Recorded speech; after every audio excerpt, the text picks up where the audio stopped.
Hello everyone, happy Saturday. So, kanina lang akong i-video ang ampalaya. Giganahan sila sa ako ang timpat ang palaya. Sa ako ang palaya. So, pang 3 days na naman mag ampalaya kami. Dili gisa akong hawit ako. So, kani ang ampalaya. And then, butangan ako siya og garlic, tausi, and minced pork. So, buo ni siya na pork. Di ako alang git. So, nahimo na siya minced, no? Minced. Nahimo na siya giniling. And then, i-mix all together the garlic, the tausi, and the minced pork. So, after this case, ano lang siya, timplahan mo asin, bitchin, toyo, and a little bit of mantika, water, and then mix together, and then i-steam mo. So, ayun. Pakita na ko ang result mamaya.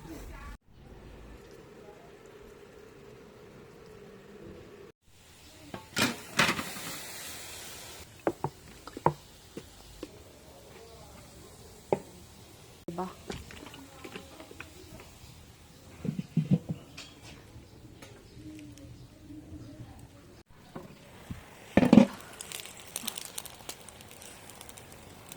Perfect, perfect, perfect.